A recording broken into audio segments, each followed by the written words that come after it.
This is a beginner's tutorial on how to use dried flowers in resin. So I've dried some flowers here using my microwave press, and this is by far the most economical way of getting dried flowers. I dried all these in about half an hour yesterday. So the flower press that I'm going to use is this one. It is the Etcokei.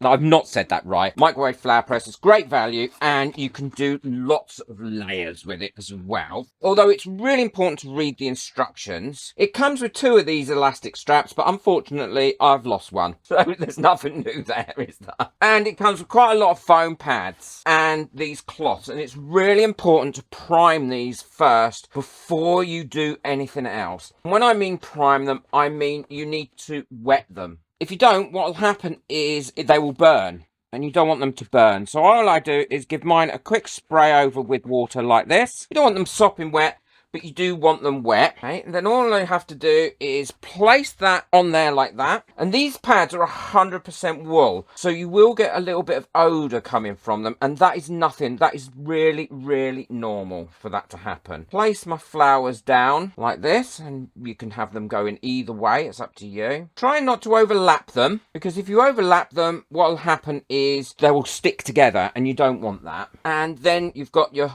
flowers pressed in there together like that. You've got your little sandwich, and then you put your elastic on it. And you want to do it for quick bursts. What you don't want to do is do it in a one long burst, because you will burn it. It needs to be quick bursts. So that's had its last burst, and what I'll do is I'll take those out and I'll let that stand there now for 30 or 40 seconds. I will store them in an ice cream tub like this, or any sort of pot. I've got some silica that come with things, and I've also got a little stocking full of silica. I put some kitchen roll in the bottom, and then I place these like this, and they last for such a long time, and they keep all their colour and everything, and they're great to use in resin or anything else, card making or whatever you want to use them for. Before I put any flowers in resin, I like to seal them. If they're not pressed flowers and they're just a normal dried flower, I usually seal them with crystal clear sealer, spray it on, or I seal them with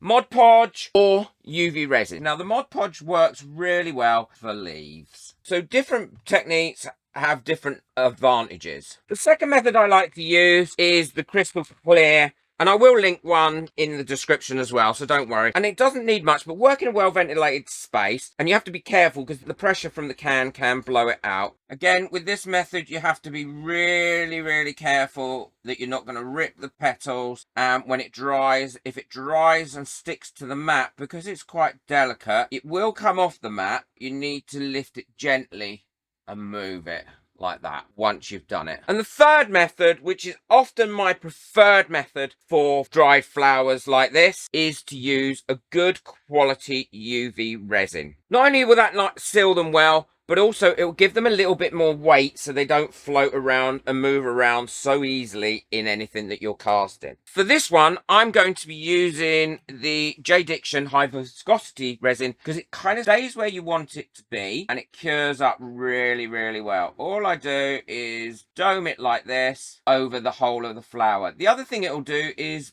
sealing flowers also prevents any of the little trap bubbles or air that's inside the flowers from actually being released and filling your whole piece with air bubbles that you don't want. And then once you're happy with that, just cure that for 3 minutes. So that's all nicely cured, and what I'm going to do now is just do the same with the back. I've sealed all these now and they're ready to be cast in resin, and I'm going to show you how to cast them in resin. I also want to give out a really big shout out to the Resin Nerd, who has got a fairly new channel, and all this month I'm giving shout outs to smaller channels, because if not, it's hard for them to get discovered, and they're doing some great things on there. So the Resin Nerds channel, you can find the link for that in the description below, so please check it out. I've mixed up my resin, and what I want to do now is put a thin layer of resin on the base of these molds. And what I'll do is I'll leave that on there for a couple of minutes and allow any bubbles to come up that need to come up, and then I'll pop them with a long neck lighter. Never use a torch or a blowtorch on your silicone molds because it really will damage them. You might get away with it a couple of times, but believe me, you will damage your molds and you'll ruin your piece. Then take a very blunt stick or anything that you've got that is quite blunt and dislodge all the bubbles that you can from the base of this, and go around all the edges as well, because if there's any bubbles caught in the creases or the edges of any mold, then they very rarely release on their own. So if just giving them a little bit of help will really give you a nicer finish. As you can see, that's popping those bubbles really well, and then I'm just dropping it like this, and it should release any of the other bubbles that are trapped there. So those last few bubbles have hopefully come up. I'm just going to quickly pop them. So now we've got that thin layer on. Don't forget we need to work backwards. So I want the back of the actual flower to show upwards. All I'm going to do is slowly lay that down, and it's air bubbles that are trapped underneath a product or something that you're going to put in that often causes things to float and move away. So try and make sure that you've got no air trapped under that. There will be some. I always get some trapped under there, but the least you can get, the better.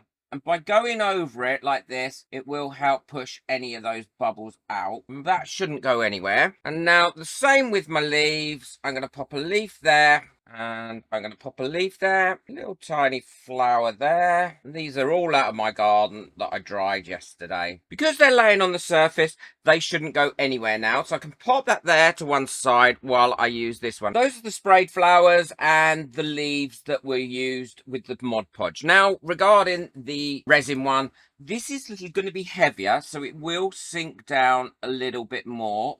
We can get it to float there like that. And we're going to do one of those, again, working backwards. And again, I'm just going around and pushing as much air as I can out of those. Quickly go over that with a torch. And now we'll leave those to cure before we do the next stage. Well, these have cured enough now that I can put the final coat on them. And they're at the really sticky stage. I mean, it's almost cured, but if I was to stick my finger in it, I would definitely be leaving a fingerprint, which we don't want to do. So what I'm going to do is put a coloured back on this, and I'm going to be using red. Okay, so I've got my resin mixed up now, and I'm going to put some colour in this. This is a translucent red. What it still will do is it will give a little bit of colour to this resin. Can you see? Now you want to make sure that you mix this in well, and again including the sides. But that has got a nice pinky colour. Now I'm going to add my glitter on top of that. Because it's a pink colour, it's not going to overpower that glitter. I'm going to put quite a bit in, and again mix that all the way through, because glitter is heavier than resin, so it will tend to sink a little bit, but we're only putting a thin layer on, so as a result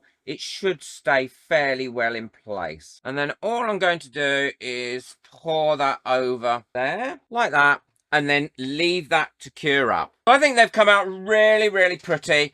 I like them a lot. Maybe I should have used a white background. I think that would have probably made these show up a lot more. Each works in its own way, but those flowers now and leaves will be very well protected and will really resist any fading. Hope you've enjoyed this video. Check out the links in the description below. If I've got a discount code for the microwave press, I'll put it in the links below. Boot that like button, hit that subscribe button. Take care. Enjoy your resin. Bye.